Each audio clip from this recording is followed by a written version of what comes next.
Someone compared Crimea to a huge ship.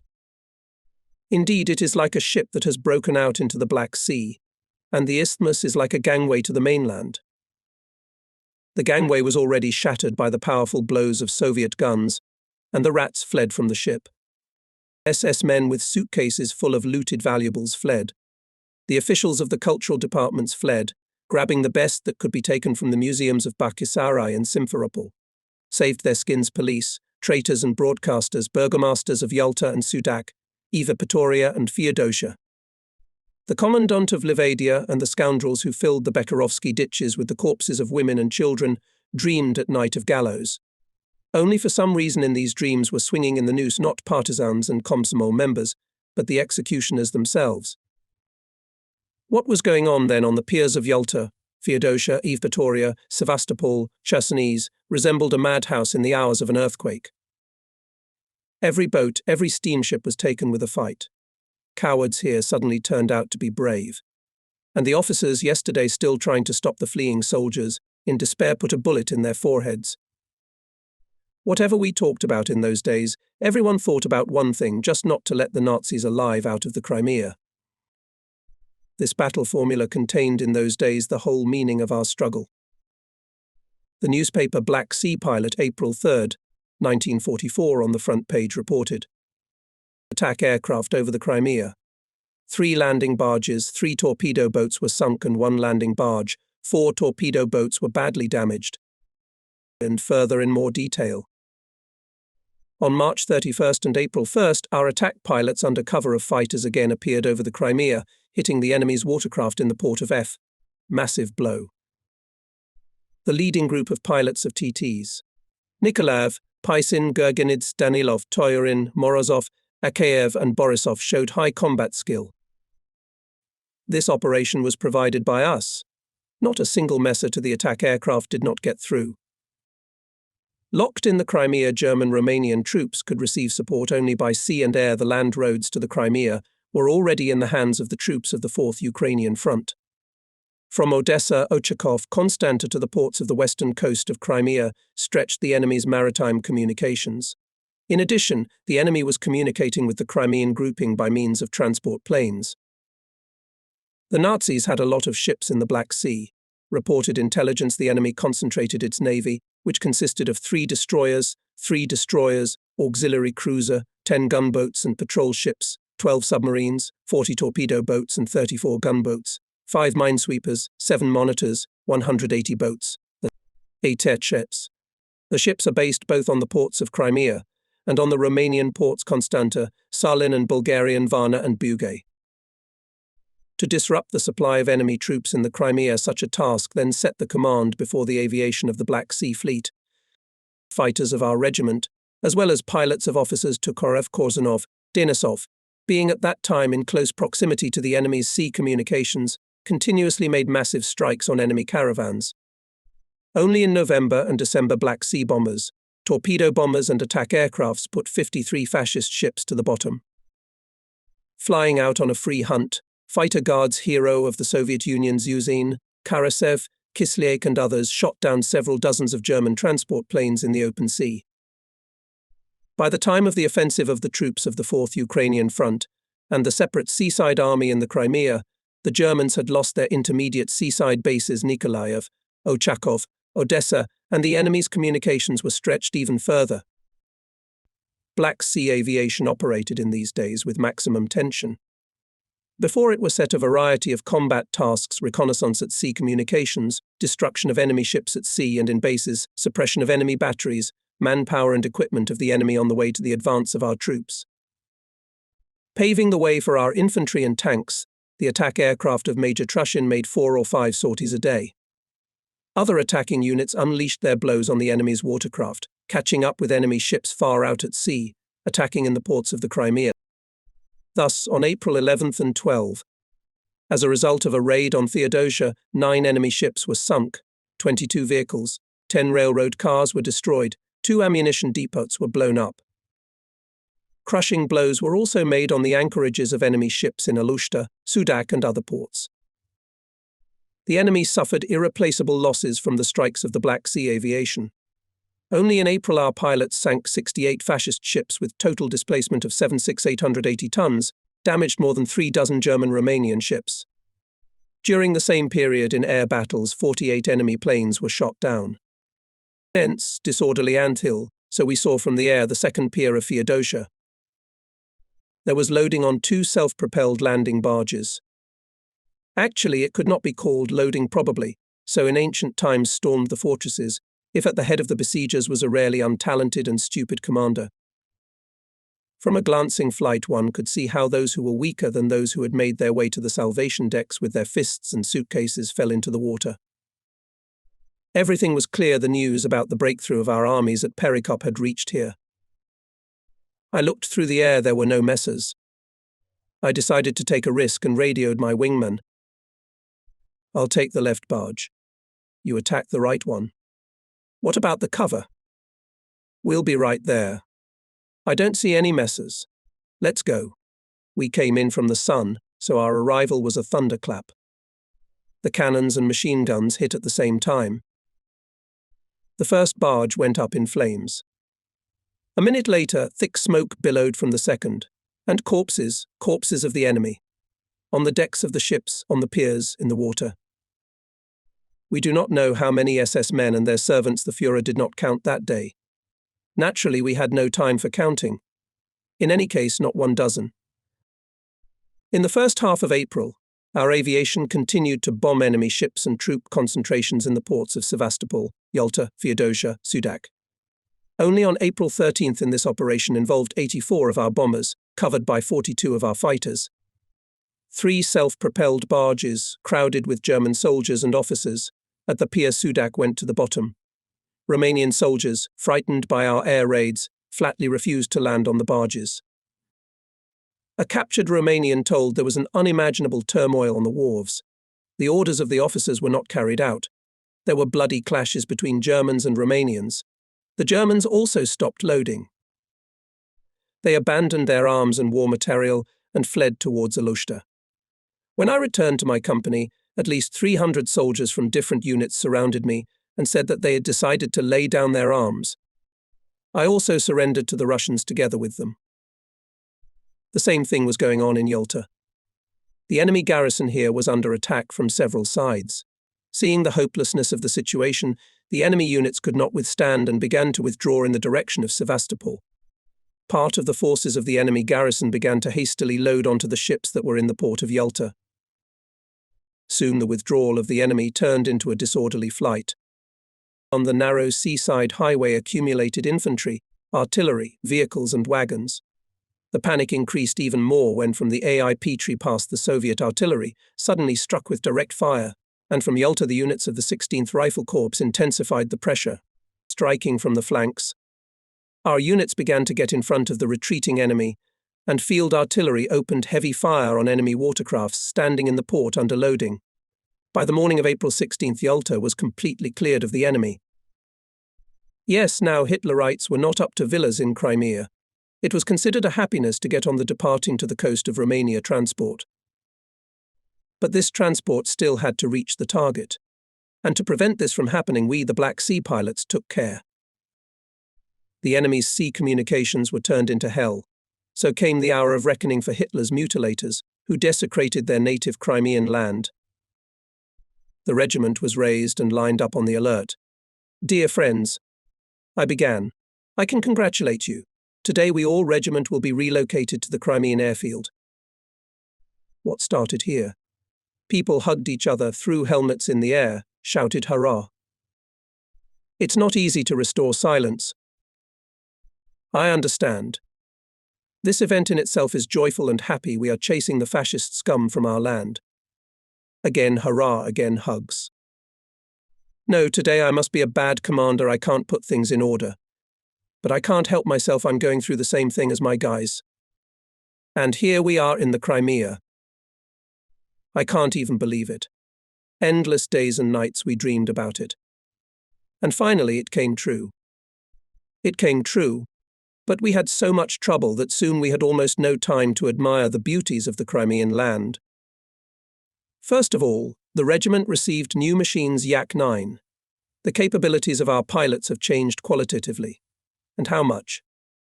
Already after the war, talking about the history of the creation of these machines, General designer Alexander Sergeyevich Yakovlev will recall a memorable for him meeting in the Kremlin. I reported that our design bureau was working on a solution to this problem and that the range of the Yak-9 fighter could be doubled. We already have a sample Yak-9DD aircraft, the range of which without landing is equal to 2,000 kilometers. To increase the range and duration of flight requires an additional amount of fuel on the machine, which was usually achieved by hanging additional gas tanks under the aircraft. They were suspended on special locks under the wing or under the fuselage of the airplane. They look like ugly growths, and most importantly, cause additional aerodynamic drag and reduce the speed of the fighter. The mounting of the suspended tanks is arranged so that the pilot entering the battle can at any time drop these tanks. We have already managed to almost double the fuel reserve on the Yak-9, not by hanging the tanks, but by placing the tanks with additional fuel in the thickness of the wing, thanks to which, having increased the range, we at the same time did not reduce the speed of our fighter. And now these Yaks are in our regiment. Now we have really powerful wings. Not only newcomers but also veterans of the regiment should master them. There was a special circumstance that forced us to hurry. Some of the replenishment was to arrive to us from the Yaisky school, and the young pilots had no combat experience. And to release untrained youngsters in the battle with the old Hitler's aces, it meant dooming them to certain death. So, the youth must be taught, seriously and consistently. And not only the tactics of air battles, the traditions of the regiment. In the morning I gathered the big Hural, the chief of staff, commissars, our best veteran pilots. Let's think, comrades, how we can release young people into the sky. To each newcomer we will attach an experienced pilot. I began to business. Squadron commanders Fektistov, Kologrivov and Grib nodded in agreement. They already have enough troubles. But who among us did not realize the youth is the future of the regiment, its combat reserve and hope? Grib took the floor. We'll have to work hard and engineer squadrons. Rookies as a multiplication table must know the operation of the cooling system and engine lubrication, cleaning and release of landing gear, and everything else. Let's take it as a rule, I supported him, and tell the newcomers you know the technique perfectly. Flyft. Something confused, sit on the ground. Right, intervened Fektistov. And after that each of us should check the technique of piloting young people in the air, and then to work with them in the sky technique and combat and shooting. We'll hold a demonstration air battles, I concluded, with a detailed analysis of them. That day our big Hural met for a long time. But the training program for young pilots we seem to have thought out well. And so the newcomers began to arrive. I got to know each of them personally. Then we organized a sort of theoretical conference for all of them at once. I talked about the combat traditions of the regiment, about its best men, about their experience, about victories and failures. High offensive spirit, I said. The most characteristic feature of Soviet fighter pilots.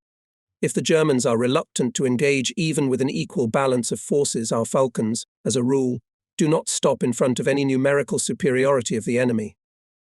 They are always looking for a meeting with the enemy. Practicing once with his wingman piloting technique, one of the masters of air combat, who grew up in our regiment, hero of the Soviet Union, Grib noticed a significant group of Messerschmitts covering bombers which went to bomb our boats. Having assessed the situation, Grib, together with his wingman Lazutin, went on the attack right from the start. Having tied up the cover group, the brave men shot down 2 Messers, and the fighters, raised in the air, fought with the bombers and shot down 4 more Nazi planes. As a result, the enemy's bombing attack was thwarted. Guardsmen returned to the airfield without losses. It is known the battle of a trio of fighters, led by hero of the Soviet Union Alexeyev, against 12 Messerschmitts, in which 3 German fighters were shot down. Probably they used the technical, combat capabilities of their fighters to the end? Asked one of the young men, Alexei Gorilov. Yes, a fighter must always be sure in the serviceability of the material part, and especially in the accuracy of the gunnery. Properly sighted weapon is half of the victory. Continuous training in shooting allows pilots to make sure of the accuracy of their weapons, fills the eye in preempting, allows at any distance unmistakably determine where the traces of bullets and shells should pass. We, for example, even on busy combat days, we try to carve out time for practice firing at shields and cones. This practice pays off completely in combat. How pleasant it is then to see, when after an aptly timed turn shreds fly off the Nazi airplane and Hitler's machine falls down with a stone. Comrade Commander asked another newcomer, and from what distance it is best to open fire. Twice hero of the Soviet Union Boris Safonov said that the victory of the fighter lies in 50 to 150 meters from the enemy. Correct calculation, marksmanship of fire, offensive tactics, all of them together, as a rule, and bring victory. There were a lot of questions, and it pleased me. It means that the guys are eager to fight, and this is already good. But we need to warn them of another thing: there are no easy victories. So I decided to do it. And now I'll tell you about the feat of Alexander Kotrov. We fought together with him in the Sevastopol sky. I spoke then quite a long time, but the meaning and spirit of the feat of Alexander Kotrov for you, the reader, will best convey these letters. One is Sasha's own letter to his sister's husband Andrei Lushkin, and the other, many years later, is my reply to Andrei Lushkin's son. Kotrov's first letter from the Caucasus is dated April 27, 1942. I was hospitalized for 4 months in Sochi, and now I am again fighting the Germans in Anapa, guarding Novorossiysk. I have many victories for which I was presented to the government for awarding. In battles from Ochakov-Nikolaev, Kherson, Kharkovsk, Perekop, Evpatoria, Simferopol, Sevastopol experienced a lot. He shot down 4 airplanes and rammed the 5th, burned 3 times in air battles on Yak, was rescued by parachute, was wounded twice, and the last time severely. The first wound in the leg punctured the bone. He was treated without leaving the front. The second time he was wounded in a night air battle in Sevastopol. His right leg was broken, left clavicle, got a concussion. Sochi professors restored everything. Now a month and a half as I take part in combat operations, again flying, fighting. I was afraid of complications, but so far everything is fine. In the hospital I had to undergo a number of operations. It was bloody hard. I got through it all. Over Novorossiysk we often meet the enemy. For the time being I will be in Anapa. Further nothing is known.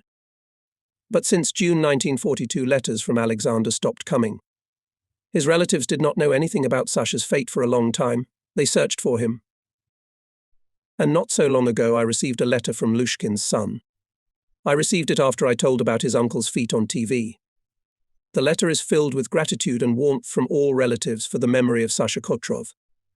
I immediately responded to it. I received your letter. It touched me very much, as I fought together with Alexander Kotrov, whom I knew as an excellent air fighter. After reading your exciting letter, I learned a lot about him as a man modest, courageous. I remembered how Marshal Zhavoronkov, the commander of aviation of naval forces, ordered him to continue his treatment, and he flew to the very hearth of Sevastopol defense and reported to me about the only non-fulfillment of Zhavoronkov's order, saying that he would take care of cosmetics after the war. He died in an unequal air battle between Sevastopol and Balaclava. He and I were flying in pairs, covering our attack aviation. I saw how Sasha left the shot-down airplane, but the parachute was damaged. The bullet broke the extraction cable, and to open the parachute with his hands did not allow a small margin of altitude. We buried Alexander with all military honors in the area of the Chersonesos lighthouse, where we buried all the dead comrades. Now the remains of all the heroes have been transferred to a mass grave and a monument has been erected on it. When I told about all this to the young pilots, I saw their eyes burning. There were no indifferent among the listeners. Days went by. We rigidly carried out all our program, maximum attention to the preparation of young to fight. Eaglets learned to fly. And very soon they all went to the front sky. After the war, one received a letter from Alexei Gorilov. I don't know how others, but I was inspired by the example and image of Alexander Kotrov. Your story about him fell into our souls then. We really had a lot of work to do. Landing, inspection of the airplane, refueling, and again in the air. The barrels of airplane guns and machine guns did not have time to cool down. But people did not complain. On the contrary, they were eager to fight. After all, Sevastopol was ahead. April 18th, 1944. On all buildings of services fresh, still smelling of printing ink leaflets. comrade guardsmen. For 250 days we heroically defended our native Sevastopol, courageously repelled the brutal attacks of the enemy. So we will not spare our blood and life now, when the hour of its liberation from Hitler's invaders has come. All our strength, knowledge, courage to defeat the enemy, to expel him from the confines of our Soviet land. In the evening at the airplanes, at the buildings of services gathered groups of people. I walk around the airfield, listening to familiar, excited voices. Here from the darkness comes someone's voice, sharp with a hoarseness, about to snap. I recognize Rekuka, the technician. ... That's how it all turned out, guys. The Germans took Evpatoria. And I have my father, mother and wife there. Some scoundrel reported that my son was in the Soviet Air Force. My wife and mother were shot, near the house. And the father? My father was also shot by a machine gun. But he didn't die immediately, he suffered for a long time. I'm in a circle of people. They have hatred in their eyes. No, I don't envy Hitler's pilots who will stand in their way. In the center of another group, Captain Stepan Wojtenko. He's just shot down a Hamburg 138 over the sea, near Sevastopol. A naval plane with 12 Hitlerites. Stepan Efimovich, what is the best way to attack Hamburgs? There are no special differences from the usual attack. Only Hamburgs will not meet us often. Young pilots Bundukov, Voronov, Golikov do not take their eyes off the narrator. Focus on Messers and Fokkers, and with them. And a specific aviation conversation begins, where words mean as much as hands speak. Stepan does not skimp on gestures. He is holding a pack of cigarettes and a matchbox. The cigarettes are Messer, matches attacking Yak. All variations of air attacks are being analysed. Stepan's newcomers have something to learn on his personal account 11 downed fascist planes. Light up in the sky large, in southern bright stars. But no one goes to bed. Young people surrounded Grib, Tarasov, Kologrivov, Moskalenko, Maslov, Fiktistov, Akulov are old men. Attacks them with endless how, for what, why. At the planes Bushtruk, Glushkov, Osika, Yudin, Eugene, Grill, Kokin, Volkov, Grigoriev are wonderful aviation specialists, the golden hands of the regiment. Why don't you go to bed, midnighters? You can't sleep tonight, comrade commander. We're preparing machines for Sevastopol. The Ilyushins are passing over the front edge of the German defense with a formidable roar. And suddenly a familiar authoritative voice sounds on the air. Ilyushin west of height 400 in the ravine 4 tanks, a cluster of enemy infantry. Hit them. The leader and the rest of the pilots of the attack group immediately turn around and unexpectedly for the enemy drop bombs and shells on him.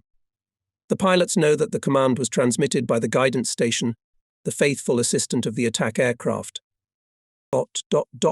Somewhere in close proximity to the front edge of the defense, at the walkie-talkie sits an officer, watching closely and carefully watching everything that happens in the air. In his hands, intelligence data about the enemy, about the accumulation of infantry tanks, the movement of enemy firing points. In the process of battle, the enemy maneuvers, transfers manpower and equipment, camouflaged, creates false positions. All this information immediately comes to the guidance station. Guided by them, the officer sitting at the radio, targeting attack aircraft to these objects, warning of the appearance of enemy aircraft, prompting the necessary maneuver. Here it is found that the enemy anti-aircraft guns opened fire on our planes. And the voice is heard on the air again. Maneuver, maneuver. Where did you go? Closer to your own. Go into our territory. If the anti-aircraft fire weakens and there are no enemy fighters in the air, a command is heard. Go for a second circle with altitude gain. Give me the Alikons. A group of Ilyushin went to storm the enemy positions. When our planes were on a combat course, a large group of German bombers Junkers 87 appeared from the west. Lapti, as pilots call them for their non-retractable in-flight landing gear, went to bomb the right flank of our troops. Stormtroopers opened cannon and machine gun fire on the German planes. Haphazardly dropping bombs, Lapti shaving flight with a 180-degree turn went westward. German fighters Mi-109 were at this time above the Junkers. A pair of Messerschmitts were at the same altitude as our group of fighters covering the attack aircraft. Suddenly one hawk with the image of an eagle on the fuselage promptly attacked the German, approached him and gave 3 short bursts. From a height of 1,500 meters, 109th vertically went down and crashed into the water. The infantry guardsman of the hero of the Soviet Union, Guards Lieutenant Colonel Glavatsky, who watched this fleeting battle, gave the pilot a friendly applause. I will not hide it, I am pleased to remember this episode, especially since that pilot was me.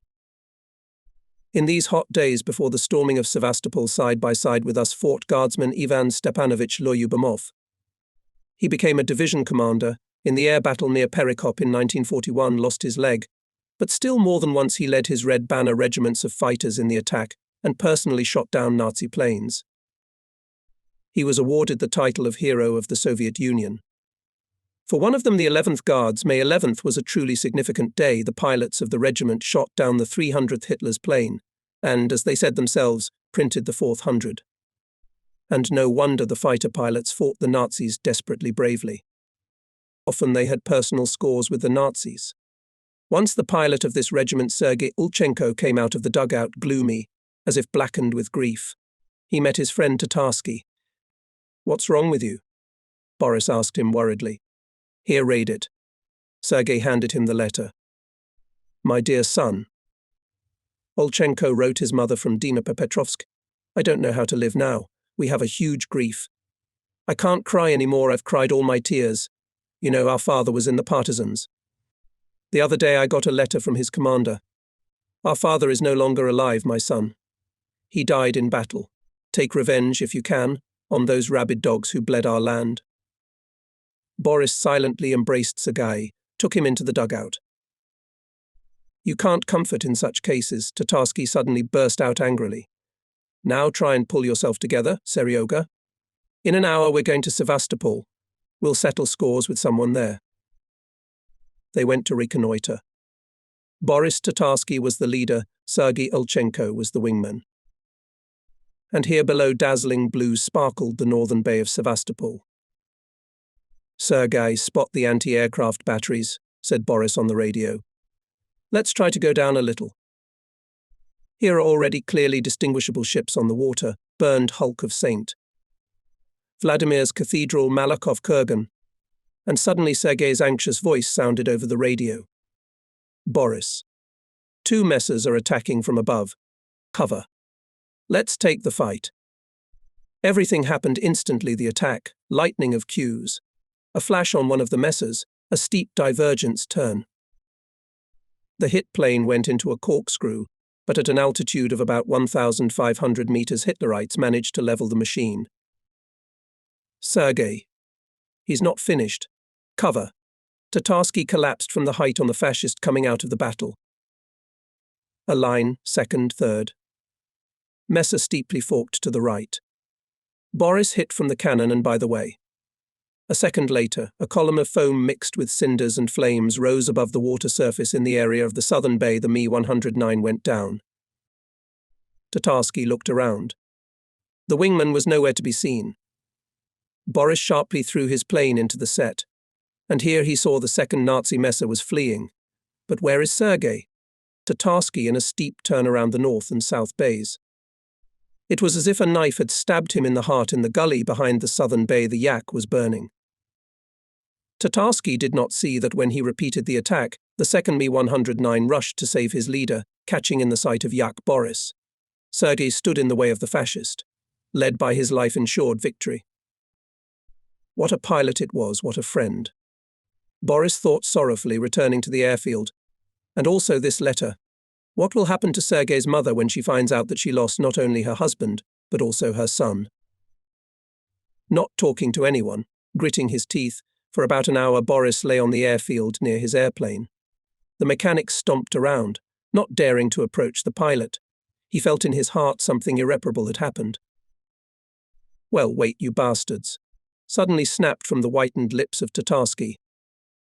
He got up from the ground and resolutely walked to the control center. And at this time, far out to sea squadron of Captain Boris Abarin participated in the attack of the caravan of ships. Yak accompanied the bombers, but to get through to the ships those was almost impossible. Messers attacked from all sides, The caravan snapped back frantic anti-aircraft fire. Abarin saw how Mi-109 suddenly burst out of the clouds, rushed to the car of Junior Lieutenant Gaichenko. Gaichenko's wingman Drapati rushed to the rescue. And here Mi-109 with a roar goes already to the water. Splash and everything is over.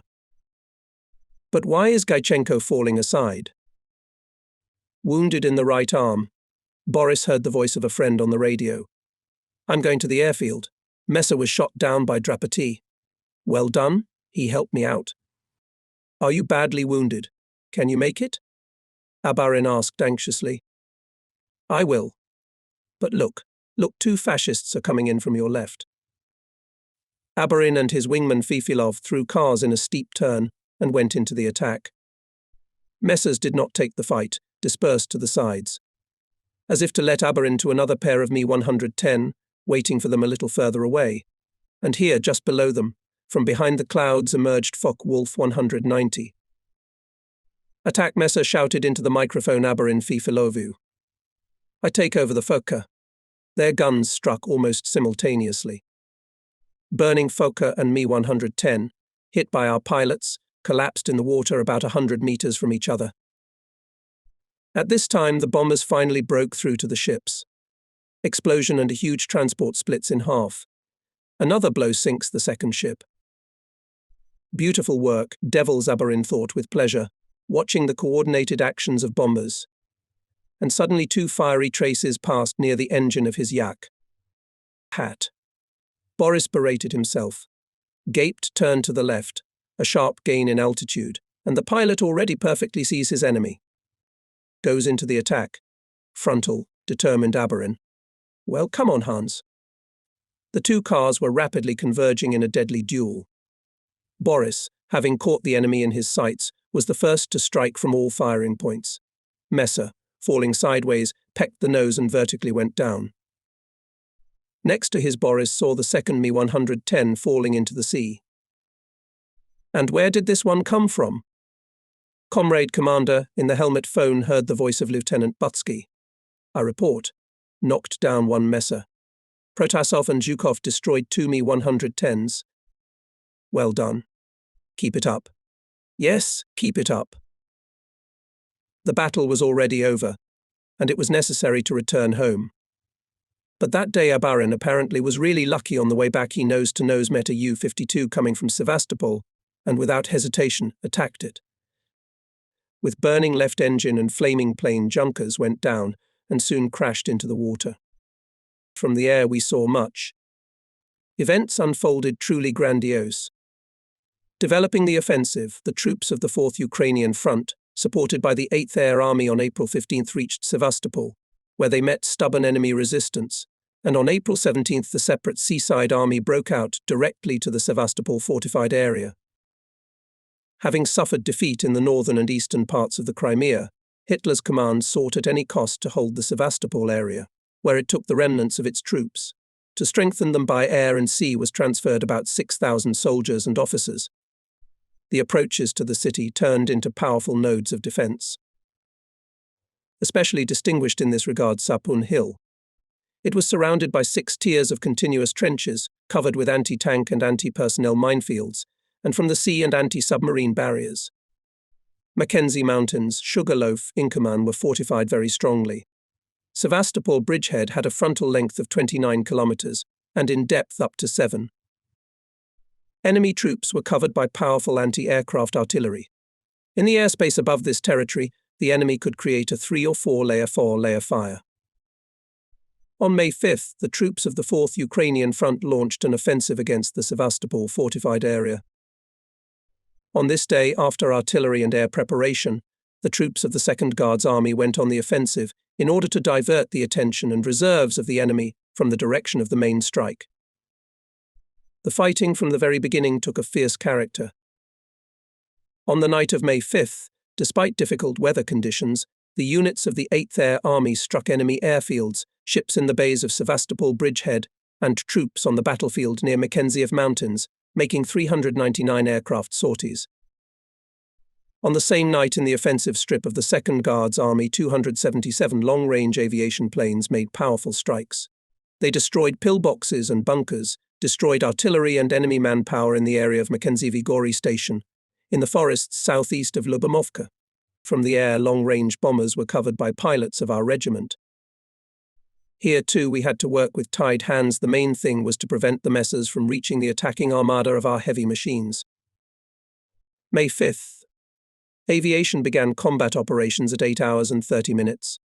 Groups of attack aircraft and bombers struck artillery, mortars and enemy manpower.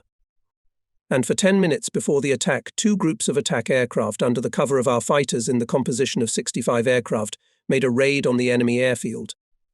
In the afternoon, attack aircraft repeated the strike on enemy airfields. Here went to attack the infantry and again on the front edge of the enemy's defensive system, struck 72 attack aircraft, covered by our Yak.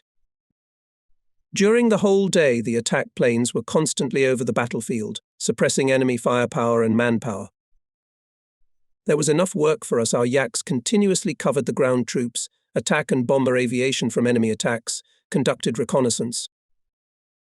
As a result of 2 days of fighting, the troops of the Second Guards Army slightly advanced. These actions misled the command of the Nazi troops. It assumed that the main blow was being dealt here, and began to transfer reserves to its left flank. This created favourable conditions for the offensive of our troops in the main direction. On the night of May 7th, before the offensive of the troops of the 51st and Seaside Armies, long-range aviation and front aviation delivered a crushing blow to the enemy defences. On May 7th, the ground troops went on the offensive with all the forces of the front to decisively defeat the remnants of the German fascist troops in the Crimea. On this day, especially hard fighting was fought on Sapun Hill and for the height of Sugar Loaf. At 10 hours 30 minutes at the time of the beginning of the attack, 18Il-2, for 15 minutes stormed the artillery on the back slopes of Sapun Hill, the living force and firing points in the trenches. On the same targets from 10 hours 45 minutes to 11 hours 30 minutes hit 3-6 attack aircraft. Our guys were watching the sky. The air seemed to split with the howling of engines, the rumble of guns and machine guns, endless commands. Messer on the right, cover, attacking, 8, behind 2 skinny, out of the attack up left. Yes, it was hell in the air. But in this hell it was necessary to keep a clear head, not to get carried away by the attack, not to let yourself be restrained, not to break away from the attackers and bombers. Cover them, that's the main task. It should be subordinated to everything, every maneuver, any attack. Probably the aviation worked well. The infantry seized the height of Bubble and approached the foot of Sapun Hill, broke into the lower tier of trenches and knocked out of them enemy soldiers. But from the second tier of trenches, Hitlerites met our infantry with organised fire. The offensive lay down. At this critical moment, 3-6 assault aircrafts commanded by Captains Stepanshov, Anisimov and Lieutenant Kozenkov were consistently sent to support the troops. Hitlerites' fire weakened, and the infantry again rushed to storm Sapun Hill. I had never seen such a powerful air support as at the storming of Sapun Mountain. Continuously burst aviation bombs and shells, and the planes went wave after wave. Smoke shrouded the slopes of the mountain. Everything that could burn was burning. It seemed that nothing alive here should not be left, but only by the end of the day the bastion of German defence fell. On May 7th at 13 hours 30 minutes on the top of Sapun Mountain, red flags fluttered. On the next day after the storming of Sapun Hill, to the headquarters of the 8th Air Army in the name of its commander began to receive feedback on the actions of aviation. Here is one of them. Please convey my sincere gratitude to the pilots of your army for excellent air support in the battles from Sevastopol to Sevastopol. I especially bring my gratitude for exceptional clear and timely air support with bombs, guns and machine guns. During the storming of Sapun Hill, the aviation supported the infantry and artillery of the corps by the will of the pilots and the power of the engines. The commander of the 63rd Infantry Corps, P.'s Major General P. K. Koshevoy. The second review stated, "The Military Council of the Army evaluates the actions of aviation in the interests of ground troops as excellent. In the afternoon of May 8th, the troops of the 4th Ukrainian Front continued to develop the offensive. Fighter attack and bomber aviation provided extremely effective support to the advancing troops fighting for the capture of Keren's strongholds, Kaya Bash Height, State Farm, No. 10. At the same time, aviation struck transports and ships in the bays, as well as airfields, destroyed concentrations of enemy troops on the march. From 6 hours 52 minutes to 7 hours 42 minutes, 3-6 attack aircraft defeated a convoy of 100 vehicles with artillery and infantry heading to the front. The prepared counterattack of the enemy was thwarted. As a result of battles, by the end of May 8, the Soviet troops, with the support of aviation, overcame the first strip of defense, and by 9:00 on May 9 broke through the inner Sevastopol bypass and rushed to the city. Aviation began to destroy the retreating enemy troops on the roads and in deep folds of the terrain. At the same time, it struck enemy resistance nodes on the outskirts of the city. At 14 hours, our troops broke into the outskirts of Sevastopol, and by 19 hours stormed it. The remnants of the defeated enemy troops hastily retreated to the line of cover. The aviation destroyed the retreating columns and struck at the accumulations of troops and ships in the bays Strelitskaya, Kruglaya, Kamyshavaya, Cossack. After May 8, German aviation in the Crimea actually ceased to exist. The remnants of this aviation were completely destroyed on Cape Chersonesos. The main forces of the aviation of the 8th Air Army were switched to the destruction of ships and vessels on the outer roadstead and at sea. All Sevastopol bays were tightly blocked by our aviation. The enemy ships could not approach them or leave them, and those that still managed to escape from the bays under the cover of night were destroyed at sea by aviation and fleet ships. Retribution was coming. It was inevitable. Death awaited Hitlerites everywhere, on land, at sea, in the air. Bloody executioners bore a cruel retribution for all their atrocities. Sovinform Bureau on April 24, 1944, reported. The aviation of the Black Sea Fleet carried out strikes on enemy vessels on the communications Sevastopol, Romania. 7 enemy transports with troops, which the invaders tried to evacuate from Sevastopol, it was sunk by direct hits of bombs. The total displacement of the sunk transports is 16,000 tons, in addition sunk fast-landing barge, torpedo boat and 3 enemy patrol ships. Several enemy ships were seriously damaged. This message had a direct relation to our fighter pilots we covered from the Air Pilots Guardsmen of the Red Banner Mine Torpedo Unit, which was commanded by my good friend hero of the Soviet Union Nikolai Alexeyevich Mizatov. The details of their brilliantly conducted operations, perhaps, and would not have kept the memory so rapidly developed events, but remained an invaluable relic, the diary of the regiment. To understand how Musatov's pilots acted, I will return to earlier events. The lines of the diary preserved, and the fiery tension of the attacks, and the mood of the people. Early morning. At the airfield has long been boiling hard, painstaking work. This technicians, the mechanics and motorists are preparing the material part for the flight. Here at the plane, a group of armourers led by weapons technician Comrade Mamaev hangs bombs. On another airplane finishes repairing damaged Safronov with his mechanics and motorists. They worked all night at the airplane. The machine by 7:00 should be in line. This is the plane squadron commander Guards Major Ilian. At 7:00 formation of personnel. Squadron commanders report to the unit commander on the readiness of crews and aircraft for flight. Headquarters received the task. Immediately it is brought to the attention of all personnel. Navigators decide the task to meet with enemy ships, clarify the data on communications. The commander makes a decision and analyzes with the flight staff options for attack. It is important, he says, to achieve surprise and secrecy of the strike. Air gunners to conduct tireless observation of the air, acting on the principle of protecting the neighbour. Then, says the navigator of the unit, Guards Major Telegin. I will lead the group myself, but this does not mean that the navigators are removed responsibility for the performance of the flight in navigational terms. Each navigator is obliged to keep the actual route in flight and to be ready at any moment to perform the flight independently. Search for the target using the box method. Exit to the landing airfield is provided by the drive radio station. Spare airfields are given along the flight route. Finally, all instructions are received. Crews given the command on the airplanes. 8 hours and 20 minutes. 12 bombers took off and took the course. Attached fighters cover. Now our entire group goes to the coast of the Crimea on Theodosia. Leads the group of Guards Major Degtyarev. The Crimea is passed. Airplanes laid on a combat course in the sea. The navigator's attention is focused on the map and their calculations, which they once again check. There will be a long flight in the open sea. Finally, ahead on the course showed barely visible haze, and then black dots, which gradually grew into silhouettes of enemy vessels. We soon recognized two transports of 1,500, 2,000 tons displacement, a trap ship or convoy transport of powerful air defense, and ASW ship, 5 patrol boats and 4 fast landing barges. Now this whole armada is bristling with cannon fire, machine guns against us. There's a command. Intensify air surveillance. That means enemy fighters are in the air. They are.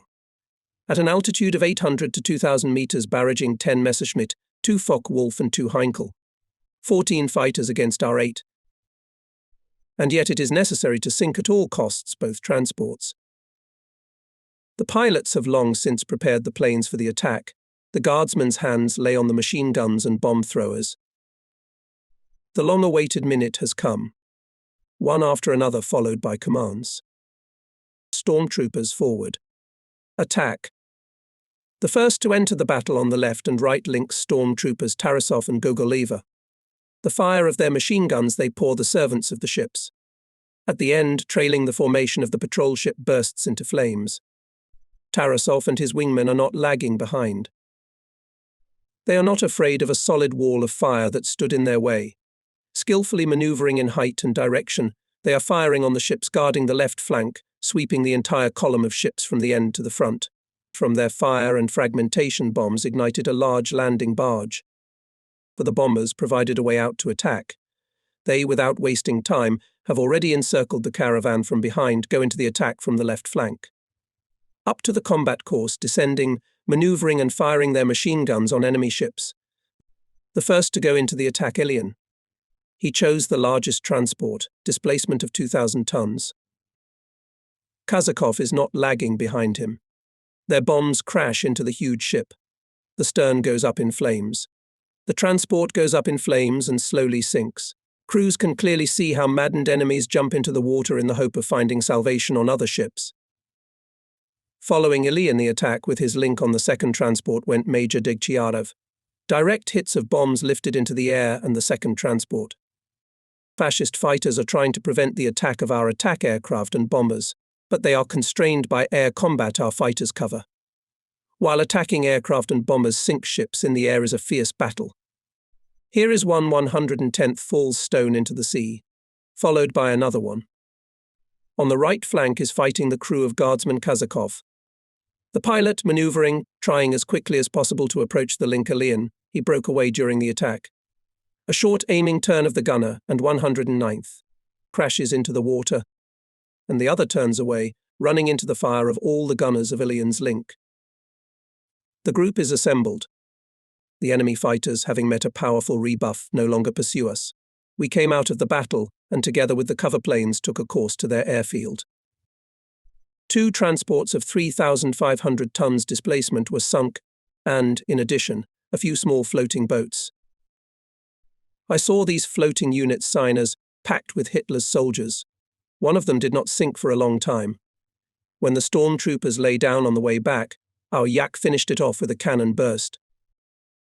History repeats itself. Loading on the giant transports, Taya and Totila resembled the escape of the White Guards from the Crimea during the Civil War. As well as then, swept away by mighty blows of the Soviet army to the last piece of the Black Sea coast, all the scum Hitler's burgomasters and policemen, torchbearers from the Sonderkommando, overt and covert agents of the Gestapo, traitors of all ranks and colours, and unscrupulous people who traded the motherland wholesale and retail, hurried to escape from inevitable retribution. The German machine gunners, who had cordoned off the hastily assembled pier, could hardly contain the frenzied crowd trying to break through to the saving gangway. Waving pistols, grim men in black uniforms with SS lightning bolts on their black uniforms made their way through. Behind them, special teams dragged boxes, suitcases, iron-clad valises. The secret archives of Hitler's institutions in Odessa were being loaded. The machine gunners obligingly parted in front of the civilian with faces crimson with rage.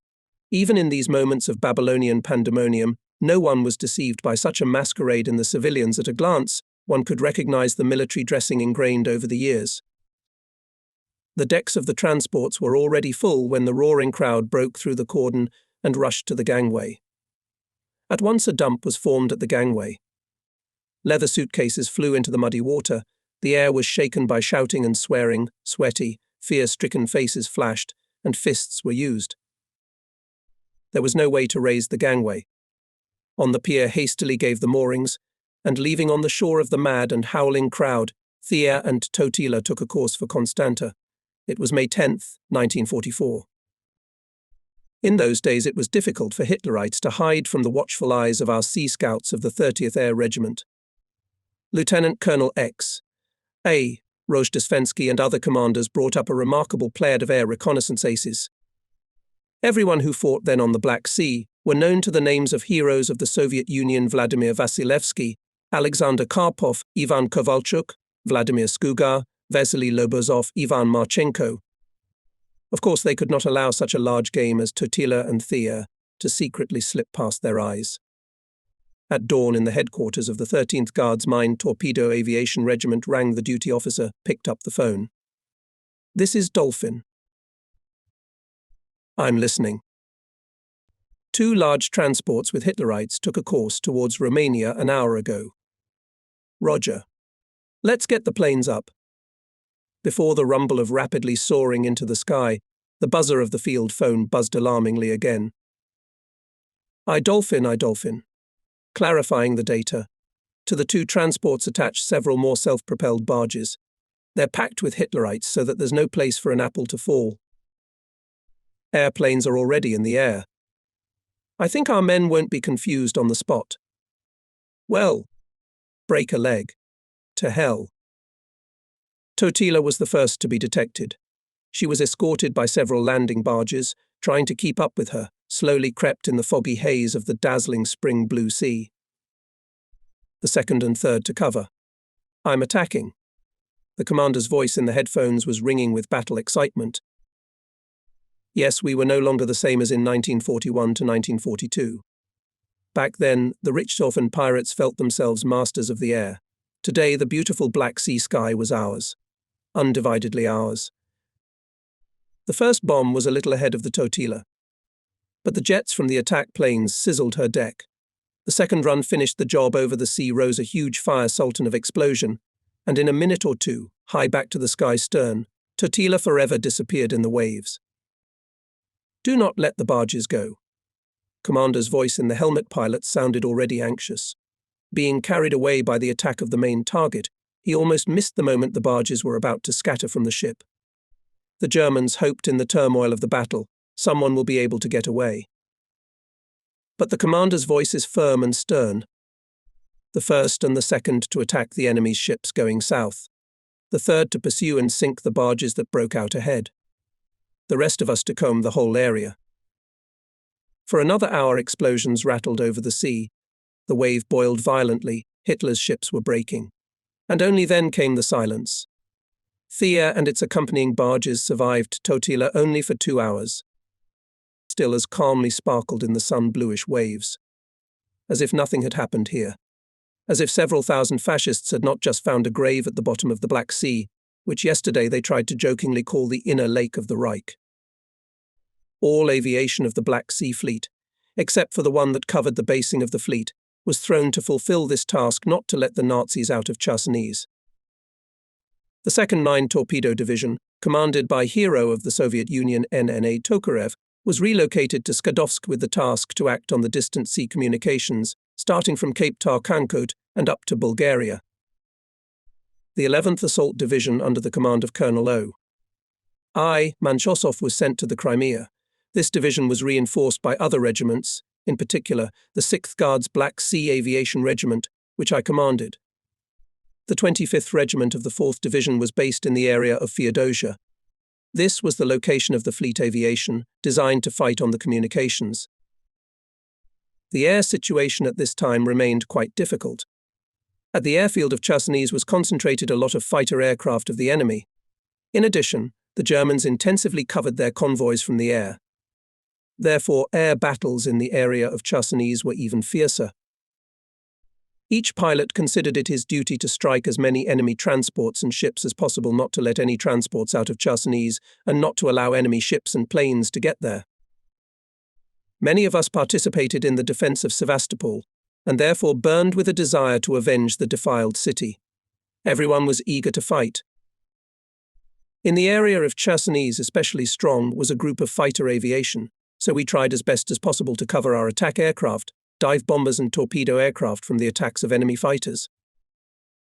Our reconnaissance aviation day and night carefully watched communications to Sevastopol, and as soon as a convoy or transport appeared at sea, reported to the fleet aviation headquarters, and pilots immediately flew out to attack the ships. Realizing the hopelessness of their situation, the Nazis, in despair, went even to such a pathetic masquerade. On the Chersonesos Cape, where the last fascists were settled, there were no women, as we knew. But where did our guys get the talk about women's screams on the decks? And where did this rumour, which lived, by the way, only a few hours, come from? The farce they played before our pilots is not worthy of the title of a soldier. A farce, calculated and directed, as it seemed to the Germans. Unmistakably they knew that Soviet pilots do not fight with women. And the case was like this. After one of the combat raids, I suddenly heard an excited argument between pilots. Did you get a good look at it? I'm telling you I did. That I'm a bastard to shoot at women. I don't want to make a mistake. There was no mistake. It's absolutely certain. What's the matter? I asked. You see, Comrade Commander, what's the matter? We attacked the transport. And what happened? We see on the deck. Women. Where do women come from on Chersonesos? We're surprised ourselves. But they waved handkerchiefs at us, clashed on the deck, and you didn't dare attack. Of course I did. Strange story. Lukinski, I called the Chief of Staff. Urgently contact the intelligence department of the fleet, find out what it could mean. Got it. Jot it. Lukinski came running after 20 minutes. All this is fake, Comrade Commander. There are no women on the transport. It's the Hitlerites disguised in women's dress, to fool us. On the transport are officers with looted goods. Ah, shit, I didn't finish listening. Contact the neighbours immediately. Call in the stormtroopers. An hour later, it was all over. The transport didn't get far. After the third approach on the place where it had just been, floated boards, barrels, empty suitcases from under the props of this pathetic fascist masquerade. On the night of May 12th, the German command tried to evacuate the remnants of its troops from Cape Chersonesos. It planned under the cover of rearguards to begin the withdrawal from the occupied boundary on May 12th at 4 o'clock. But at 3 a.m., our troops went on the offensive, broke through the enemy's defensive positions, and at 12 noon completed the defeat of the enemy grouping in the Crimea. Approached from the west to save the German troops' caravan of ships by air attacks in cooperation with artillery was not allowed to the shore. The last evacuation of enemy troops from the peninsula was disrupted. It was not enough to throw the Nazis into the sea. Each of us remembered the command order: pursue the wounded fascist beast on the heels and finish it off. This meant not a single transport with Hitlerites escaping by sea should not leave. After all, those who are saved tomorrow will appear on other fronts. This lived every pilot. And somehow divide our work was almost impossible. All kinds of aviation acted simultaneously, in the closest contact. Our yaks covered attack aircraft and bombers, but the fighters themselves now and then, depending on the situation, became attack aircraft. Angry and desperately worked pilots. Reports barely kept up with the events. Aviation and ships of the Black Sea Fleet from April 8th to May 19th sunk with troops and military cargoes of the enemy transports 69, fast landing barges 56, patrol ships 2, gunboats 2, minesweepers 3, patrol boats 27 and other vessels 32. In total 191 ships were sunk during this time. Motorist Grigory Vyazov loved Mayakovsky. From airdrome to airdrome a tattered volume of the poet's poems roamed in his duffel bag. Grigory always read poems out loud. But here, after dinner, he suddenly went wild. Listen, guys, Mayakovsky. What a dope. Right about today. Come on. way. Grigory began with pathos. Running along Sevastopol to the smoking steamships.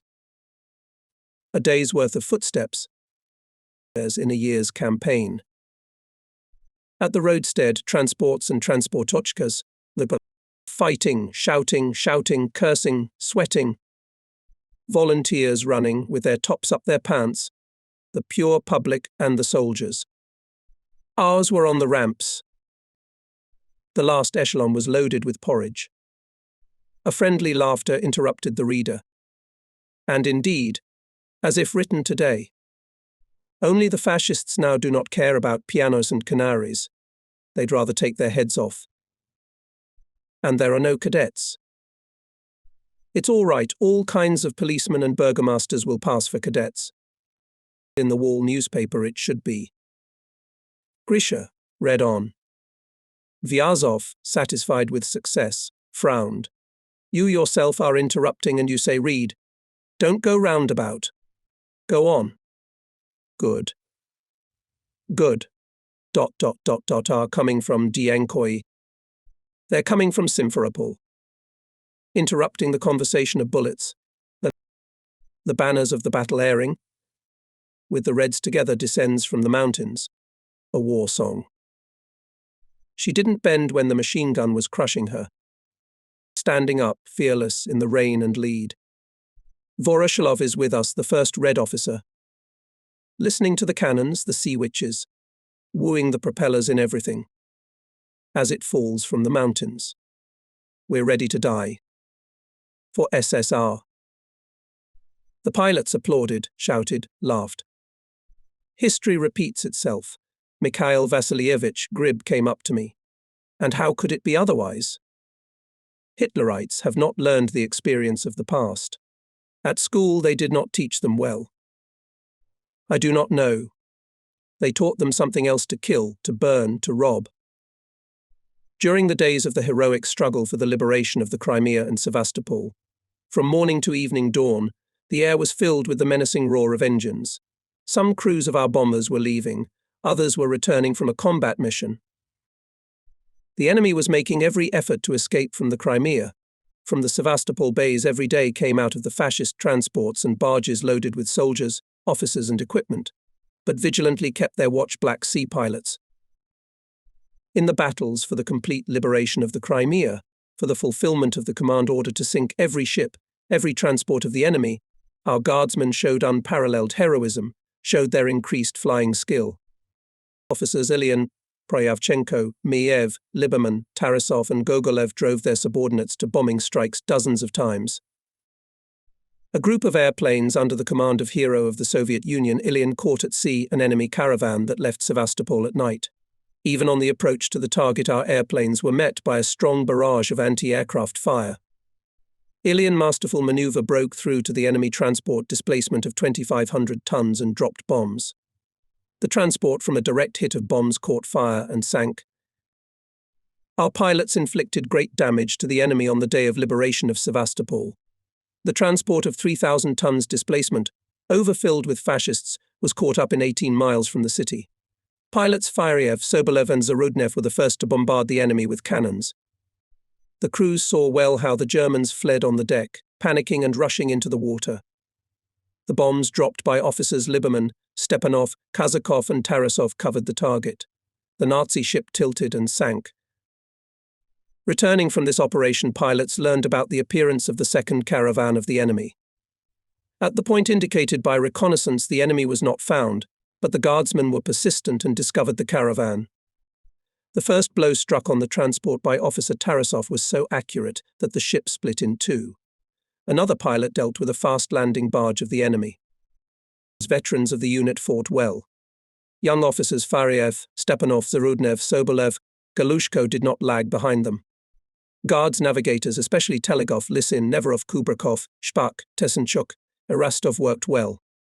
Bravely and skillfully acted gunners Voronin, Rybin, Startsev, Leontiev, Karnok, Grekenik, who shot down one German airplane each.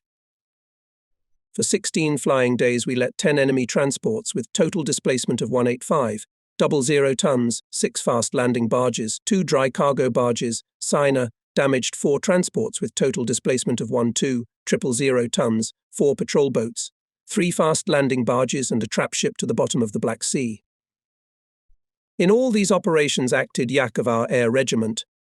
They covered attacks of attackers and bombers. Courage and skill of the personnel of the unit is highly appreciated by the command. We received during these days several commendations for selfless work. Commander of the Black Sea Fleet Admiral Oktyabrsky in his telegram to the commanders of aviation units noted the successful combat work of the 13th Regiment, which we reliably covered in the air. I set as an example to all Black Sea pilots the heroic actions of bomber pilots of the 13th Red Banner Guards Aviation Regiment. I thank the brave Falcons for courage and determination in the battles for the liberation of Sevastopol. It was possible to solve successfully the problem of reliable aviation support of our ground troops in the defeat of the fascist troops, who were defending on powerful, pre-prepared lines and defended these lines with special tenacity, only after comprehensive and thorough preparation. It was necessary to relocate aviation to the nearest airfields to Sevastopol, to bring ammunition, fuel, to reconnoitre the enemy's defensive system and the grouping of his troops, to wear down the enemy, to organise air combat operations. By the beginning of the assault on the Sevastopol fortified area, in the composition of the German fascist air force in the Sevastopol area was about 100 aircraft, which were based at 3 airfields: Cape Chersonesos, Sevastopol South, and the village of 6th Versta. In addition, to hit our troops in the Crimea, the German command could use aircraft based in Romania. In the Soviet Air Force by this time, taking into account the experience of the war, some organizational measures were carried out. By April 27th, all units and formations of the 4th Air Army were transferred to the 8th Air Army, and the command and headquarters of the 4th Air Army left at the disposal of the commander of the 2nd Belarusian Front. Our aviation to the beginning of the assault on the Sevastopol fortified area had a multiple superiority over the German aviation. Insignificant distance of airfields from Sevastopol allowed to effectively use the combat capabilities of aviation. On May 5th and 6th, the commander of the 4th Ukrainian Front, Army General F.I. Tolbukin, assigned the 8th Air Army a task to support the troops of the 2nd Guards Army with all its forces when it strikes in the direction of Mackenziev Mountains, the eastern shore of the Northern Bay. Bombardment and assault actions to destroy the enemy's artillery, mortars and manpower, to cover from the strikes of his aviation combat orders of troops, and to destroy airplanes on the ground and in the air, to prevent the approach of reserves to the battlefield, destroy ships and transports in the bay and on the approaches to them. May 7th, and the following days of the assault, the main efforts of the 8th Air Army should be directed to support the offensive of the troops of the Seaside and 51st Army. In addition, aviation covered the troops on the battlefield and conducted aerial reconnaissance. Enemy aviation during this period, small groups of bombers under the cover of fighters, sought to strike at the fighting order of our troops, covered their troops on the battlefield, barraged over bays and airfields, conducted aerial reconnaissance. Our fighters conducted during this period 144 air battles, in which they shot down 54 enemy planes. 65 enemy planes were destroyed at airfields. We tried to make sure that no feat remained unknown, that it was recognized not only at the front, but also in the rear. Komsomol attack pilot Babkin distinguished himself in the battles for the Crimea. Komsomol organization of the unit of hero of the Soviet Union Chelnikov sent a letter to the birthplace of Babkin, his mother. We, Komsomol guardsmen, send you, the mother of the remarkable attack pilot Pyotr Babkin, warm-hearty greetings. Your son Pyotr in the battles for the liberation of his native land from the Nazi invaders shows examples of courage and bravery. For the excellent fulfillment of combat missions of the command, your son was awarded the Order of the Red Banner and the Order of the Patriotic War of the First Degree. We thank you, Evdokia Maximovna, for bringing up such a wonderful patriot of the motherland as your son Pyotr. How many such letters I had a chance to write as a regiment commander. There is such a saying, there is no bad without good. On the last day of the battles for Cape Chersonesos, our aviation stormed the enemy's ground troops and drowned in the sea his ships and vehicles, on which Hitlerites tried to escape. Then the airplane of the hero of the Soviet Union, The commander of the squadron, Georgy Moskalenko, was shot down by the anti-aircraft fire of the enemy, who managed to land on the neutral strip. We knew nothing more about him. The whole regiment was very fond of Georgy Moskalenko, and naturally the guys were very upset. Therefore, the next day, as soon as it became known about the completion of the defeat of the enemy group in the Crimea, I got into a plane Po-2 and flew to the Chersonesos airfield, so familiar from the unforgettable days of the defense of Sevastopol. What I saw from the air literally shook my imagination. Such a thing will never be forgotten.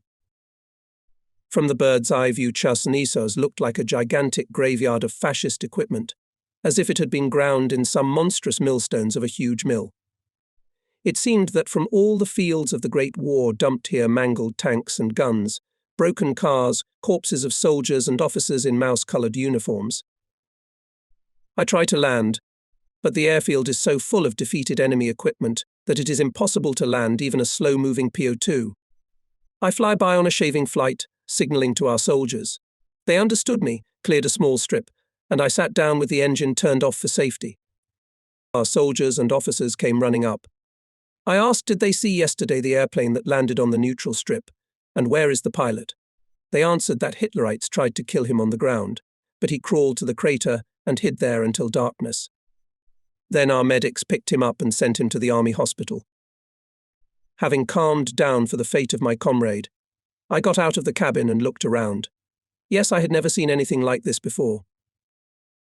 The battle had just died down. From the cliffs still came the Q's machine gunners were smoking out the last Hitlerites from the coastal grottos. Somewhere from afar there were muffled single claps. It was explained to me Gestapovцы and traitors, all who had their hands up to their elbows in the blood of Soviet people, were committing suicide. They knew that captivity would not bode well for them. Chad and smoke hung over Chersonesos in a continuous veil. The wooden sides of trucks were burning with a crackle, the hulks of airplanes and tanks were burning. And everywhere corpses, soldiers and officers, with crosses and insignia, with swastikas on their breastplates and armbands. There were so many small arms lying on the ground that one could probably arm more than one army with them. Endless columns of prisoners were stretched out under the guard of machine gunners. Overgrown, dirty, in burned tunics and overcoats, stunned by the hell that had just ended, who had lost faith in everything and everyone, they wandered sluggishly, stumbling over the corpses of their former comrades in arms. For the prisoners, the war was already over. But I am ready to vouch for it all their lives. They will have terrible visions of Chersonesos at night. Chersonesos in 1944. How many of them? I asked the sailors, holding under the muzzle of automatic rifles climbing out from under the cliff Hitlerites. There is no exact figure yet, but for 25,000 has already passed. And who are these? I drew attention to a group of prisoners who were escorted separately. The commander of the 3rd Infantry Division, Lieutenant General, the commander of the 5th Army Corps, Lieutenant General. They listed ranks and ranks to me for a long time. We changed into the overcoats of privates. But they immediately gave me theirs. What was the point of them changing their clothes? Fools, the sailor cut off with categorical unquestioningness. Goebbels clouded their heads. They thought once they had a general, we would put them against the wall. We don't fight with prisoners, though. The sailor's eyes darkened. Have you been to Sevastopol? Not yet. I'll be there tomorrow. Then you'll see for yourself. And the guys are very angry. Look what they've done to our Sevastopol. I went to the cliff, down to the water. There were ladders made of planks everywhere, blood-smeared, broken. It was the Hitlerites' last way to the transports. The last hope, which was never realized. I have already told about the fate of some ships that tried to leave Chersonesos. And now the purple flames are trembling over Omega, Kamyshavaya, Cossack Bay's transports, ships, self-propelled barges are burning. Chersonesos became their last berth. It is impossible to describe what the coastal strip of the peninsula was that day, even on the water corpses. There is not a single piece of land that would not have been covered with the remains of invincible soldiers of Hitler's Reich.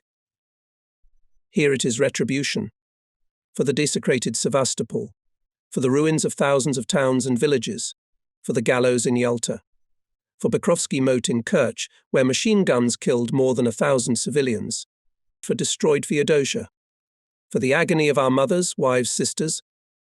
No, I have seen too much in recent years to feel sorry for those who lay then on Cape Chersonesos. My heart is petrified. And except for the thirst for revenge, revenge and revenge again, perhaps there was nothing left there then. This is for you for everything. For everything everyone thought at the time. For 2,306 shot, hanged, burned by Hitler's executioners, prisoners of war, and citizens of the city. For the looted and ransacked Vladimir Cathedral, where fascists abused the ashes of Nakhimov and Istomin, Lazarov and Kornilov. For the brutality with which the fascists smashed the grave of Schmidt and his companions, and the remains of the heroes scattered in the cemetery. I'm walking painfully familiar places, as if I left them only yesterday. I stop at a huge funnel.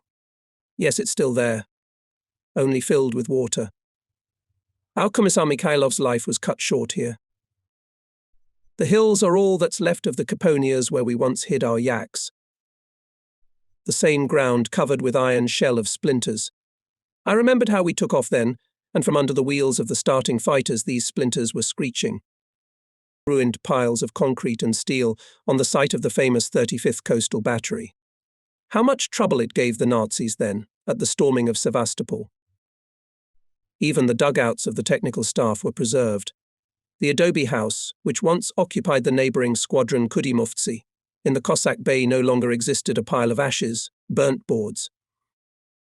Our Commissar Batkonig liked to walk along this cliff, teaching young pilots leave the lighthouse to the left. There are stones on the right. Here, on a weed-covered gully, we wandered with our commander, General Ostriakov, discussing combat missions.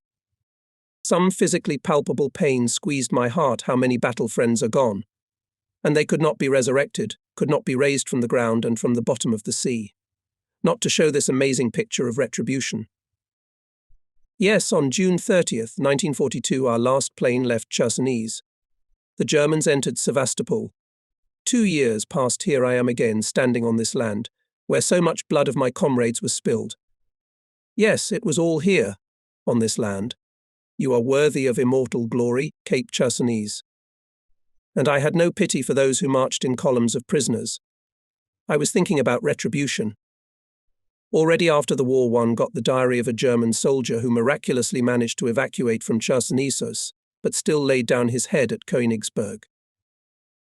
I saw a lot of things during the war, but such a hell as when we fled from Sevastopol, and then from Chersonesos, nowhere was there. It is difficult for a normal human psyche to imagine all this. The usual notions, shelling, bombing, fighting, trials, are not suitable here. We experienced not shelling but a steel avalanche crushing everything in its path. Russian airplanes turned everything that had gathered on the peninsula into a pulp. Tanks, cars, guns flew into the water. They flew into the air. On the sea floated hundreds of corpses of my comrades, so recently felt safe on the Russian Riviera, as we called the Crimea. Yes, they dreamed of establishing themselves on the Russian Riviera. The newspapers of the Reich competed in ingenuity, describing the new pearl of the empire, a reliable aircraft carrier, the gateway to the Caucasus, the keys to Baku, the knife at the heart of the Caspian Sea, the doorway to the Middle East, the way to India. Now they had only sorrowful memories to indulge in. Everything was lost: the knife, the gate, the key and the way. Leonid Sobolev entered Sevastopol with us, and wrote about everything he saw at once. But only the pride of victory imbued his lines. This pride is inseparable from bitterness. In the noble silence of valiant military death lay before me the great city of the Black Sea Fleet, destroyed by the Germans, but not surrendered. I looked at its ruins and thought that the marvelous glory of Sevastopol will live forever in the hearts of people. The city on the rocks, he himself stood in 2 defences, like a rock. The city by the sea, it itself bears the soul of the sea, immortal, proud and brave. The city of the southern sun, it itself shines in the centuries with the dazzling brilliance of military valour. And this is what is left of it now: rocks, sea and sun. Yes, immortal glory, which will revive these piles of stones. So, with Hitler's grouping in the Crimea was over. Our contribution, pilots, in this victory was both weighty and visible. Despite the fact that the Soviet aviation in the operation to liberate the Crimea had a decisive superiority over the enemy aircraft, during the fighting, Up to the liberation of Sevastopol, it had to fight hard for supremacy in the air. Otherwise, it was impossible to count on effective support of the advancing troops. The tension of the battle for air supremacy is best evidenced by the data on the losses of enemy aircraft during the operation. The enemy lost 582 aircraft. Only during the preparation and storming of the Sevastopol fortified area, aviation of the 8th Air Army was destroyed in air battles 133 and on airfields 137 enemy aircraft. These were very tangible blows. The Germans were forced to replenish the fleet of their aviation every week. Our aviation was especially active on the airfields Chersonesos and 6th Versta. Large groups here were struck dozens of times. Almost all airplanes on these airfields were put out of action. German pilots on Chersonesos did not know peace neither day nor night, quickly lost combat effectiveness. The fascist command had to change crews on Cape Chersonesos every 5 to 7 days. Especially fierce fight with the enemy aviation began on April 15th, after the withdrawal of our troops to the Sevastopol fortified area. German pilots fought hard with the desperation of the doomed. Despite our numerical superiority, there were cases when they even managed to shoot down our Il-2 attack aircraft. This had to end. In each regiment of the aviation corps were allocated 2 to 3 pairs of the best fighter hunters, which terrified the German pilots. Our fighter planes continuously barraged in the area of the Chersonesos airfield and on the identified flight routes of the Germans over the valley of the Belbek River. Often Yaks destroyed fascist airplanes at takeoff and landing. Often we put the German pilots in such a position that, not being able to land on Chersonesos, they went to the airfields of Romania. But not flying to her, found the end at the bottom of the sea. The 8th Air Army for the period from April 19th to May 12th made more than 19,000 aircraft sorties. During the storming of Sevastopol fortified area, it dropped on the enemy 2250 tons of bombs, 29 000 anti-tank bombs, fired on the enemy 5,292 rockets, 263 000 cannon shells. During the storming of the Sevastopol fortified area, aviation was used with exceptional success. The actions of the Air Force were characterized by high activity and clear interaction with the advancing troops. Motherland highly appreciated the merits of pilots. Many aviation regiments received the honorary name of Sevastopol. It was also awarded to the 6th Guards Fighter Regiment, which during the battles for the liberation of Sevastopol made more than 400 sorties to escort attack aircraft in air battles. And they were more than 20, we shot down 19 Nazi machines. Almost all pilots of the regiment were awarded orders and medals. But not about awards, I thought, standing over the cliff of Chersonesos. The great truth of our cause triumphed. The truth of victory was triumphing, even if it was cruel. But did we cause this cruelty? Did we burn other people's villages, hang, torture civilians? He who comes to us with a sword will die by the sword. My heart was pounding with joy when such a long-awaited message came from all the army loudspeakers. The troops of the 4th Ukrainian Front, supported by massive air and artillery strikes, as a result of 3 days of offensive fighting, broke through the heavily fortified German defense, consisting of 3 strips of reinforced concrete defensive structures, and a few hours ago stormed the fortress and the most important naval base on the Black Sea, the city of Sevastopol. It has happened. I managed to get to Sevastopol only a day later. The worries in the regiment took almost all the time. And at once, like a stab of a knife, memories of those minutes when we were leaving the city. I remember lines from my notes. Yes, now you can say about it we were choked with rage. Words of consolation that we had done our duty, that Sevastopol was grinding up the best fascist divisions, that it had fulfilled its task, I confess, did not reach us well. We saw the Grafskaya wharf squirming in the fire, the ruins of its once like woven from legends and heroics avenues, the bronze of monuments cut by shrapnel, turned, blistered, unsurrendered bastions. I could not calmly listen to the soul-turning song that tells how the last sailor of Sevastopol left. I saw the graves of my friends on the Chersonesos and people in blood-stained stripes rising for the last attack.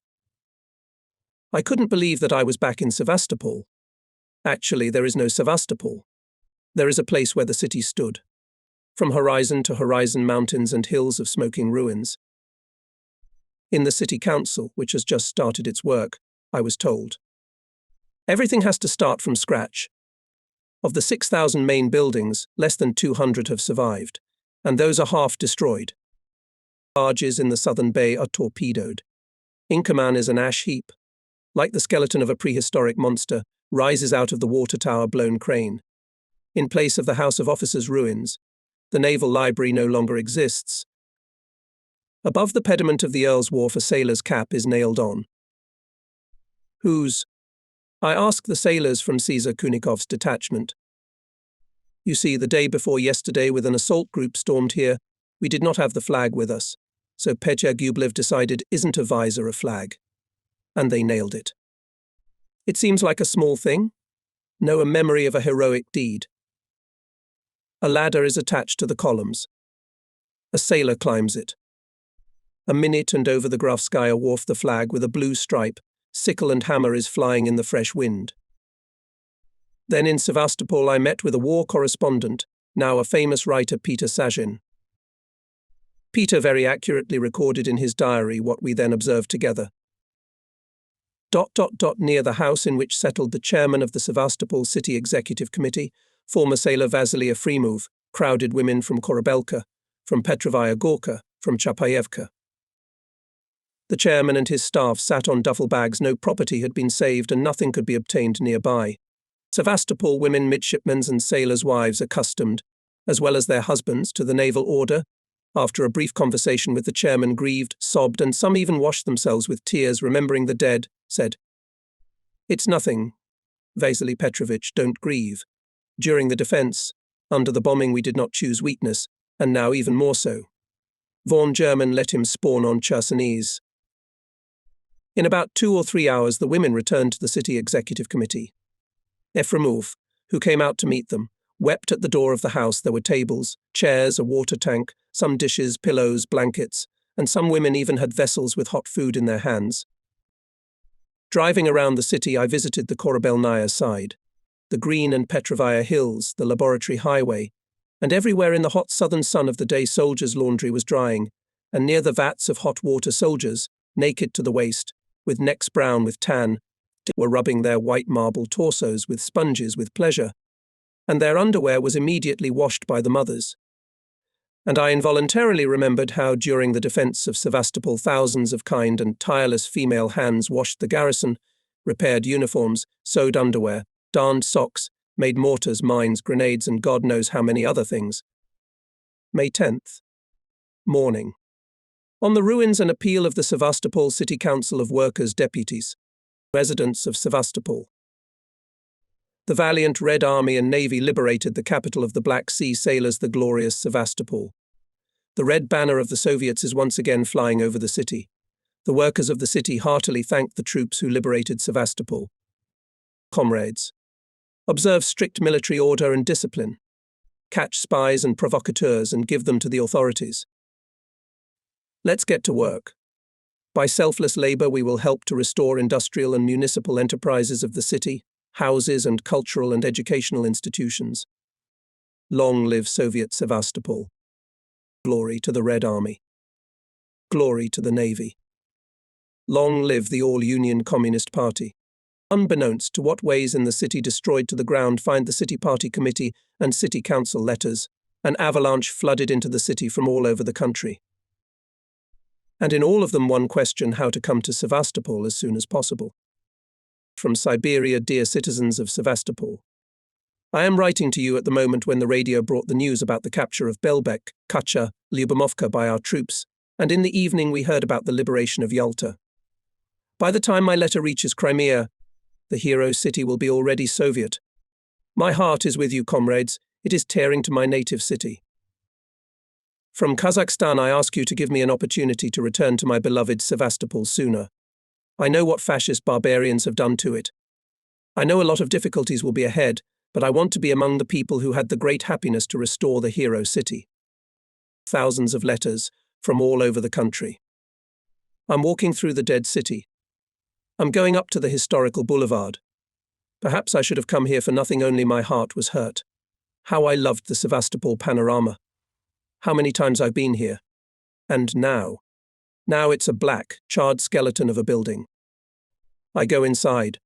All the walls in inscriptions here were two friends, faithful sons of Russia, Lev and Valery. Up here I waved my handkerchief to George's for the last time when the train left.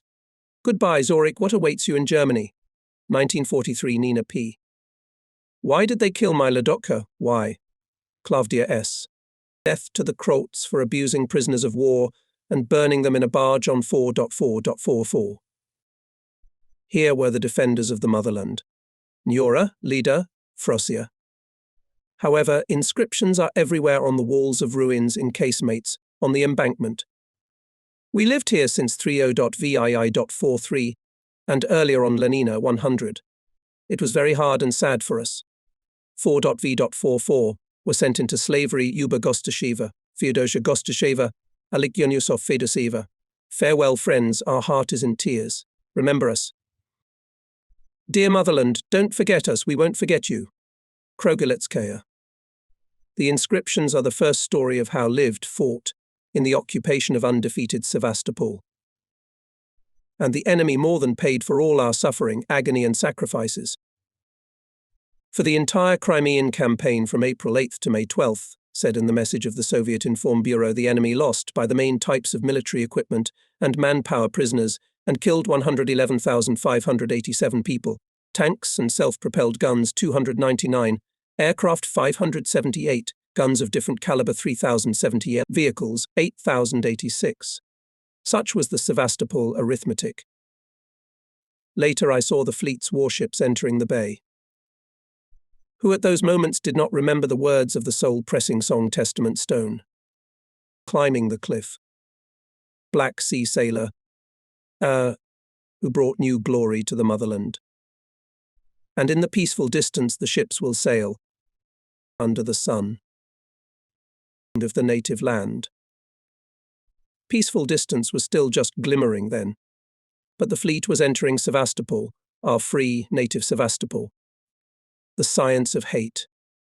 Dreadful were the conclusions of all who saw it, and the members of the Commission of Inquiry into Nazi atrocities, and journalists, and just those who are given hearing and sight. Fascist scoundrels betrayed to fire and destruction all historical monuments of the city in Russian glory, its numerous architectural relics. In the ruins lay all the enterprises, including the naval plant, port facilities, cultural and domestic institutions. The Military Historical Museum of the First Defense of Sevastopol, the famous Sekhanov Institute of Physical Methods of Treatment, the biological station of the USSR Academy of Sciences, the Naval Observatory, the House of the Navy, the Naval Library, the Chersonesos Historical and Archaeological Museum, the Art Gallery St. Vladimir's Cathedral, the Drama Theatre, cinemas, technical schools, hotels, kindergartens and nurseries, everything was destroyed, looted, littered. Grafskaya, Minia, Korabelnaya, Severnaya, engineering, telephone and other wharves were blown up. Tunnels, the fruit of long years and titanic labor of Russian people, were blown up. The Kamishlovsky Railroad Viaduct, one of the highest in the country, lay in a deep gorge. The railroaders sighed sorrowfully. Everything at their station was blown up and destroyed. In two places from the high steep shore of the northern bay and behind Inkerman, Hitlerites threw thousands of cars and tanks under the mountain, and their wreckage was set on fire. Not a single locomotive. Wrecked all the tunnels. 97% of the entire urban economy was destroyed. In the streets of the liberated city had to lay paths and lanes, clear passages and passages on the main thoroughfares, on the descents to the docks and piers. And everywhere still lurked death. Hitlerites stuffed the city and its bays with tens of thousands of mines. But not only destructions, ruins and ashes left sorrowful wounds in human souls. Here I must move the time of narration almost 30 years forward in 1972, when the visiting session of the Military Tribunal of the Red Banner Kyiv Military District considered the criminal case of the Punishers from the Volunteer Battalion of the SD. In the name of the chairman of the court, Kol E. Bushuyev, the state prosecutor, Colonel of Justice P. I. Modlenko, members of the tribunal and newspaper editors received daily letters from citizens, not only of Crimea, but also of other regions and republics. In the manga, indignation, cursing the executioners, the perpetrators of the deaths of thousands of Soviet people. These letters are an addition to the indictment. It is impossible to read many lines calmly. Mothers, wives, children of the dead, former prisoners. Their pain only subsided for a while. The trial has reopened with a new force the wounds of the soul that never healed. Anna Petrovna Karatonova, to the letter sent from Alushta, attached a certificate from the State Archives, which states, according to the materials of the Extraordinary Commission for the Investigation of Atrocities committed by Nazi invaders during the temporary occupation of Crimea, in the lists of citizens shot in Simferopol district, under number 185 is Pankov Peter Efimovich, school principal, under number 186 Pankova Tamara Mikhailovna, teacher, under number 187 Pankov Gennady Petrovich, student. Anna Petrovna writes, for some reason the certificate says nothing about her sister Sofia, who was 21 years old at the time. She also died in the same concentration camp, on the territory of the state farm Krasny. For 25 years I have been working, like my parents, in a school. Only labor helps me to fight the grief I have experienced. It is possible that one of the defendants killed my relatives. I demand the most severe punishment for them. In this concentration camp tortured my brother Vasily, writes a resident of Simferopol Varvara Prokhorovna Okremenko. He was pulled out of the well on April 21st, 44th year, and 22 were funerals. And I was there with my sick mother. She was a first group invalid. She couldn't walk. She asked me to take her in a wheelchair, and I carried water with a tin can and washed my brother's face. You can't forget such a nightmare. Leonid Pantelayevich Banskalinsky asks the tribunal to listen to him, as he is not only an eyewitness of the atrocities committed by the Nazis and their henchmen in the concentration camp, but he himself got a mark there for life. He went to the death camp together with other young underground fighters of Yalta. Former prisoners V. Goncharuk A. Zolotik A. Stepanenko saw how their comrade, 16-year-old Komsomol member Leonid Banskalinsky, for an attempt to escape one of the punishers, whipped on the face with a whip. The executioner's whip hit the boy right in the eye.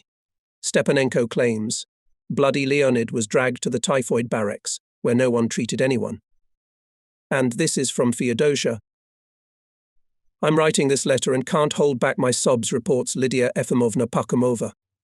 Our brother Kostya was taken to the camp in September 1943 together with other underground fighters Bogdanova, Shapalieva. Mother immediately went to find out, but behind the barbed wire were volunteers. It is very even possible that one or another of the defendants and threw his brother into the pit.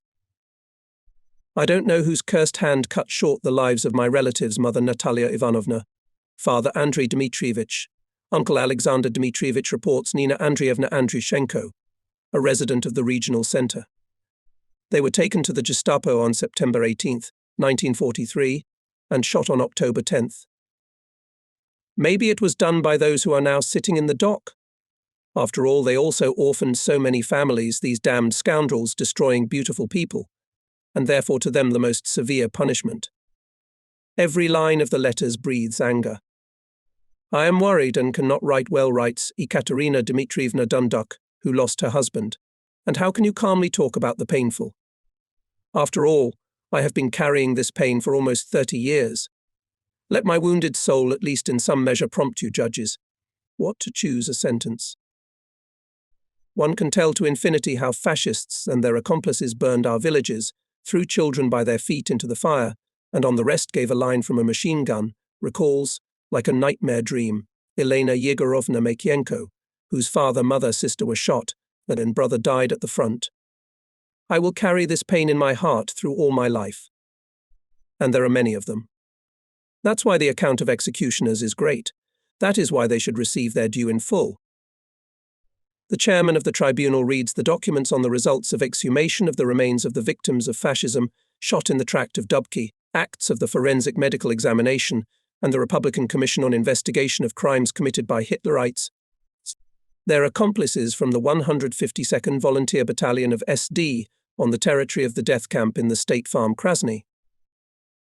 Maria Sevastianovna Skoroit comes to the microphone and begins her sorrowful story. She had a son. His name was Sergei. Her hope and support. Fascists arrested him here, in Simferopol, shortly before the arrival of our troops. Mother managed to see him once again after that. The old woman braces herself, closes her eyes. Now she sees her son again. 22 years old, full of strength. He said to me then, "Mummy, don't cry." Soon ours will come. You'll be fine. Forgive me, mother. I couldn't do otherwise. The old woman cries. A few days later, our men came to the town. Maria Sevastianovna continues. Many women who had lost their own went looking for them. Our search ended in Dubki. Seryoshka was pulled out of the pit, and I recognized him at once. I don't remember anything else. I was brought home by people who had no memory. The last words are cut short again by a groan. Her wet face is turned toward the barrier, where the killers are bent over, and about to burst from the lips of the mother angry fair words, "Why are our children dead? And why, by what right are the executioners still alive?" Antonina Konstantinovna Ivleva from old Crimea testifies. Her husband was shot in the concentration camp. Irina Alexandrovna Platonova lost her 17-year-old brother 3 days before the arrival of our troops. 6 days later, on April 15, 1944, her father and mother brought the young man from Dubki to bury him in the cemetery. He was shot in the back of the head. People who dug those terrible pits saw that small children were also attached to the corpses of adults with wires. And Antonina Andreevna Anisimova says, 2 brothers underground fighters were tortured. The younger was 16 years old. And again the court hears the sorrowful tale, again through crying the life of 2 remarkable guys who did not bow their heads before fascism, stands before those present in the hall. One by one the victims testify, revealing more and more new crimes of fascist scum. The interrogation of witnesses begins. The tribunal calls Kernumbet Saitumarov. A short man enters, thin, swarthy, with a big nose. A former colleague of the defendants, from the same 152nd SD Volunteer Battalion. He makes the executioners feel uncomfortable. He knows a lot, he can't be dismissed. He calls every murderer by name. He knows them all well. The witness doesn't hide anything. He readily tells about his service, about the work of the defendants Kozhamatov, Kurtviliv, Abjelov Salanatov, Parasotchenko and Kulik. Terrible pictures stand before the eyes of the Sealy and those sitting in the hall. Saitumarov himself saw how fascist henchmen shot innocent victims in the back of the head, committed black massacres at the pits in Dubki and at the wells in the death camp itself. It is now unequivocally clear how it was. The witness described in particular detail the mass extermination of prisoners on the night of April 10th to 11th, 1944. The wells had no fence. They were dug shortly before the execution. They were 20 to 25 meters deep, 2 gaping holes in the ground. One had a little bitter water in it, the other was dry. People were brought to the edge. Kneel down, shoot them in the back of the head, and push them down with their foot, some of them alive. I couldn't not tell you about all this here. I could not because otherwise it is impossible to understand those feelings that we experienced, liberating from Hitlerites every town, every village, especially Sevastopol. More than once we saw posters on the walls, where there was a picture of a woman with a child pressed against her. A fascist bayonet pointed at them. Red Army soldier, save the posters shouted. And this was not agitation, it was a cry for help from those we had to save. What would have happened if we had been too late? I dread to think. That is why you will understand our hatred, the fury with which even untrained, young pilots went into the attack, not thinking about their lives.